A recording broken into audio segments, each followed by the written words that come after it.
जया जी, इन दुष्ट मक्कारों में से बहुतों को तो आप स्वयं भी जानती हैं। आपकी जैसी चरित्रवान, गुणवान, रूपवान, सुसभ्य, सुशील, पावन और सरल नारी ऐसे धन के हाथों बिके हुए दुष्टों, कुलद्रोहियों, धर्मद्रोहियों, पूर्वजद्रोहियों, देशद्रोहियों, मानवता द्रोहियों, वंशद्रोहियों और नीचता की पराकाष्ठा को प्राप्त कर चुके नर नारियों के मध्य कैसे रह पाती हैं?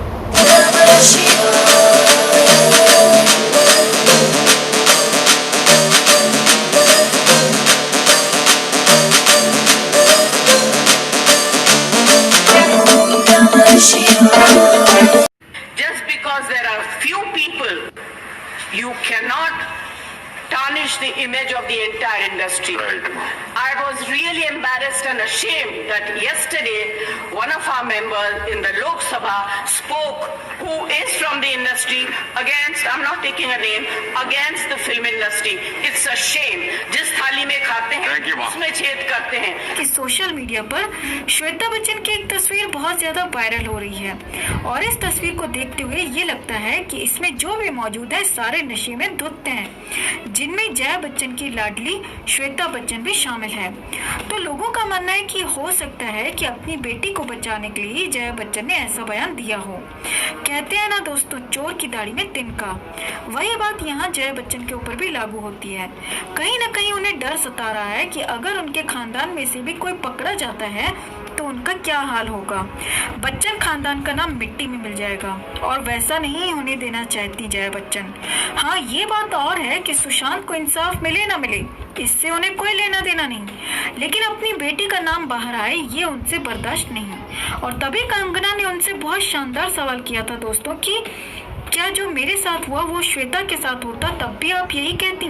अगर सुशांत के बजाय आपका बेटा अभिषेक लटका हुआ मिलता तब भी आप यही कहती?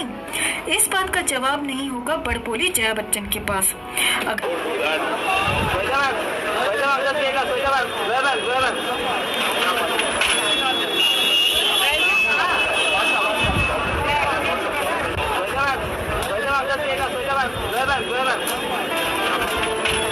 नमस्कार साथियों, यह वीडियो जया बच्चन जी के रुष्ट होकर राज्यसभा में दिए गए उनके वक्तव्य की प्रतिक्रिया स्वरूप बनाया गया है।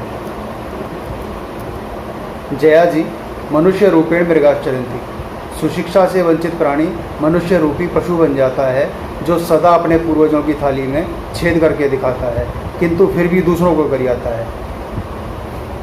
मैं आपकी इस बात से पूर्णतः सहमत हूँ कि लोग जिस थाली में खाते हैं उसी में छेद करके दिखाते हैं, किंतु हमारी थाली सिनेमा जगत नहीं है।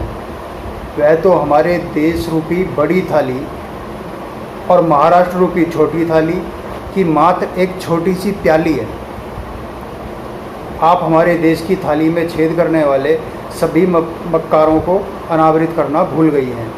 आइए मैं इसमें आपका योगदान करता हूँ।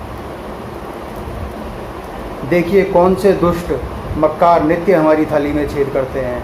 हमारे हिंदी भाषी देश की हिंदी सिनेमा की रोटी खाकर संसद में अंग्रेजी में भाषण देने वाले, हमारे देश के हिंदी भाषी प्रदेश से बिना चुनाव लड़े राज्यसभा पहुंचकर वहां अंग्रेजी बोलने वाले, मीडिया के माध्यम से बने वे तथाकथित महानायक और सुपरस्टार जो अपनी निर्लज और असभ्य संतानों को नशाखोरी और अश्लील वीडियो बनाने से नहीं रोक पाते। नारी होकर भी दिशा सालियान और पायल घोष जैसी नारियों पर हो रहे अत्याचार के विरुद्ध आवाज़ ना उठाने वाले, महेश भट्ट और अनुराग कश्यप जैसे यौन शोषकों के विरुद्ध आवाज़ ना उठाने वाले, सिनेमा में अपहरण, हत्या, बलात्कार, आतंक, चोरी, डकैती जैसी कहानियां दिखाकर समाज को अपराध सिखाने वाले, एक उभरते बड़े सितारे की हत्या को आत्महत्या सिद्ध करने का प्रयास करने वालों के विरुद्ध आवाज़ ना उठाने वाले, सभी धर्मों को मानने वालों के सनातन धर्मी पूर्वजों के धर्म और वेशभूषा को नीचा दिखाने, अश्लील संवाद बोलने, फूहड़ हास्य प्रस्तुति करने वाले, अपने दल के हाथों बिककर उसकी गुलामी में अपने कर्म और धर्म को भूल जाने वाले। जया जी, इन दुष्ट मक्कारों में से बहुतों को तो आप स्वयं भी जानती हैं।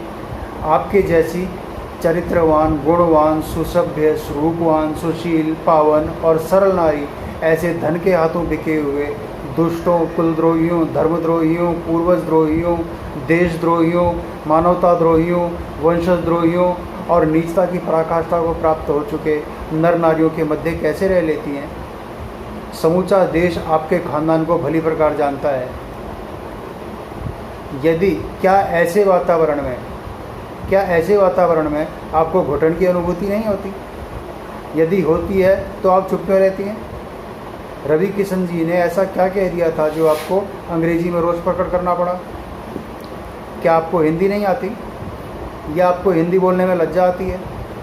क्या आप अपने सहयोगियों द्वारा बनाई गई सभी फिल्में अपने माता पिता, भाई बहन, दादा दादी, संतानों और नाती पोतों के साथ देखने योग्य समझती हैं? क्या आपने कभी गधों को भी अपने समाज में गंदगी परोसती ऐसी फिल्में बनाते देखा है? क्या सिनेमा उद्योग में पशुओं से भी गए बीते लोगों का आधिपत्य स्थापित नहीं हो गया है? मुझे आशा ही नहीं, पूर्ण विश्वास है कि आप उपर्युक्त बातों पर विचार कर संसद में अपना वक्तव्य प्रस्तुत कर देश को कृतार्थ करेंगी। धन्यवाद। साथियों, आपको यह वीडियो कैसा लगा? यदि अच्छा लगा तो लाइक और साझा करें। अपनी रुचि, शिकायत, सुझाव या आप जिस महामानव पर वीडियो चाहते हैं उस पर कमेंट करें। यदि हमारी वीडियो में प्रस्तुत सामग्री अच्छी लगती है और आप YouTube पर यह वीडियो देख रहे हैं तो हमारे चैनल को सब्सक्राइब करें व बेल आइकन दबाना ना भूलें। यदि Facebook पर देख रहे हैं तो हमारे पेज को लाइक और फॉलो करें तथा दूसरों को भी यही सब करने हेतु प्रेरित करें। धन्यवाद।